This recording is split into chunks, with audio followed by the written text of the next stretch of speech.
Hello, welcome to my channel.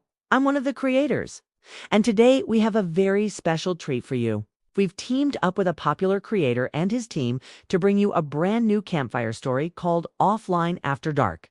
Now, you don't know anything about our campfire stories. Let me catch you up real quick.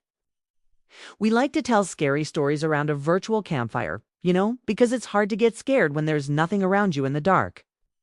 Anyway, if you're new here and you want to learn more about our campfire stories, then check out the link in the description. But without further ado, let's jump right into the story. It was nearing the end of summer, but still hot enough in Canada that if you wanted to go camping, you could.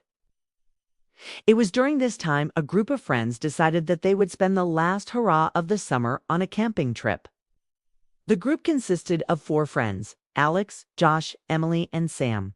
They were all 17 going on 18 and had been friends since elementary school. And despite being just a few months away from college, their love for horror movies and video games hadn't faded at all. After grabbing some supplies at the local store, they packed up their car and headed deep into the woods where they set up camp for the weekend. Once everything was set up, they got around a fire and started sharing ghost stories while roasting marshmallows and making s'mores. "I bet none of you can scare me," said Alex, puffing out his chest. "Oh, yeah, well, if you think you're so tough, then I dare you to be offline for the next 72 hours, said Josh. Alex scoffed. "What? How's that supposed to be scary? There's no cell service out here anyway." "No, not that. I mean, no internet, no computers, no phones. If you disconnect yourself from everything, I bet whatever's out there will find you," Josh replied. The others agreed, and after finishing their desserts, they all went off to their tents to get ready for bed. Or crawling in his tent. Alex took a few moments to watch as the moon peeked through the trees and cast long shadows on the forest floor. The night was still and quiet, and he could hear crickets chirping nearby. As he snuggled into his sleeping bag, he thought to himself, "What are these guys trying to do? There's no way that anyone or anything could find me in this forest." Just before falling asleep, though, he remembered his phone was on airplane mode. He quickly unzipped his bag and ran over to his backpack. Sure enough, his phone was on airplane mode. When he turned it off, he heard a ding and saw that he had a text message from Josh. It read, "Don't forget the rules. No phones, no computers, no internet. You can't even use the Wi-Fi from the car." Alex's heart started to race.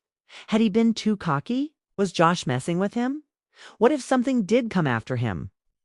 He tried calling Josh, but the call didn't go through.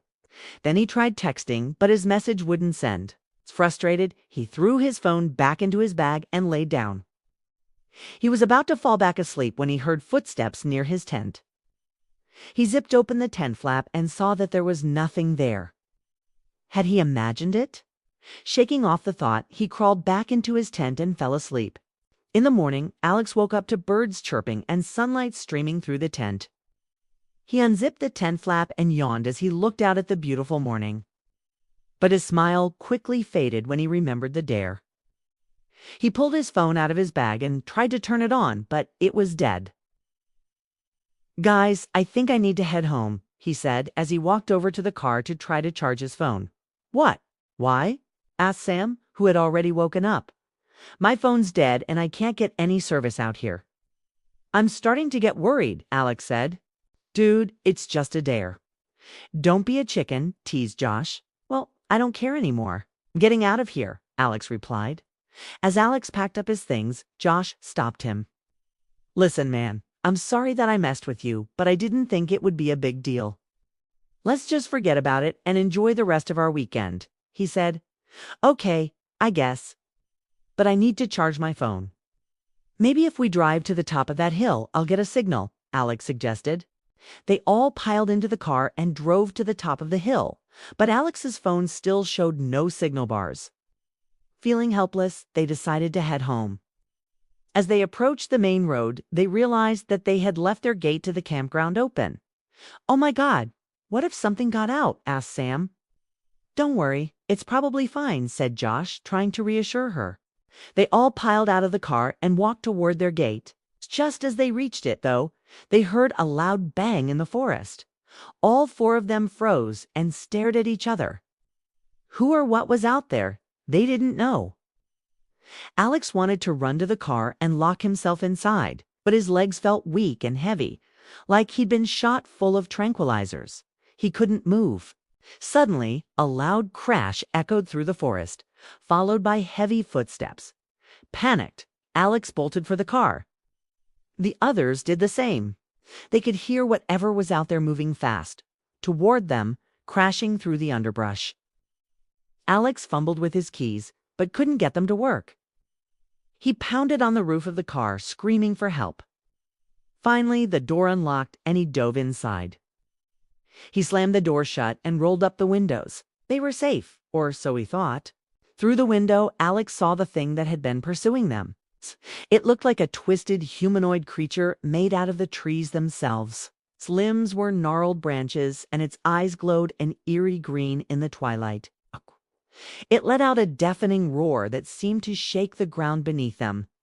"My God, it's here!" screamed Sam, before any of them could react. The creature smashed its fist through the driver's side window, narrowly missing Josh's head. Startled, Josh slammed his foot on the gas pedal and the car lurched forward.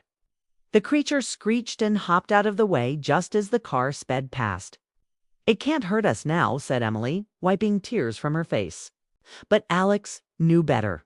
Whatever this thing was, it wasn't from this world. And whatever it was, it hated them. As they drove down the road, they could hear the creature crashing through the trees behind them, gaining on them. Alex knew they wouldn't outrun it forever.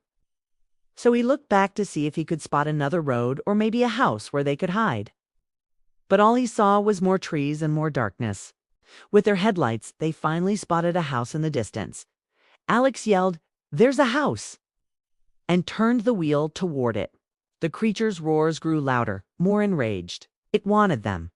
The car screeched to a halt in front of the house. They piled out of the car and raced up the driveway. Alex hammered on the door, but no one answered. He tried the handle. It was locked. "Please, please let us in," begged Sam, pounding on the glass window. Finally, the front door opened and a man stood there looking at them. "Can I help you?" he asked. "Please, sir, we need your help. There's a monster chasing us and it can kill us," said Emily, breathlessly. The man looked past her and into the forest. His eyes widened in surprise. "Oh, sorry. I thought you kids were playing a prank on me," he said. "Come on in." They all rushed inside and the door closed behind them. Alex leaned against the door, sliding down to the floor. "What now?" he whispered. "Now we wait," said the man. "Whatever's out there doesn't like lights or noise, so leave eventually." Safe inside the house, they watched as the creature paced back and forth outside the window, letting out frustrated screams. They waited for hours, but the creature never left. As the sun began to rise, they saw the creature disappear into the forest. Relieved, they thanked the man and headed back to their car. When they arrived at the campground, they found that their tent had been torn to shreds. The creature had been watching them the whole time, waiting for them to sleep so it could attack. But why? Whatever it was, it didn't want them to leave the campground. As they packed up their stuff, Alex noticed a strange symbol carved into one of the trees. It looked ancient and alien, like it had been carved by beings from another world. Could this be the creature's mark? Were they in danger even now? With their things packed up, they hurried to the car and drove away from the campground. They didn't stop until they reached the highway. They all agreed that they would never go camping again, and they never went back to that campground. They never forgot the terror of the creature and the feeling of helplessness they had experienced. And they never forgot the warning they had received from the ancient symbol. That's all for our campfire story today. I hope you enjoyed the story. If you want to hear more stories like this, then make sure to tune in next week for our next campfire story. Until then, stay safe and stay connected.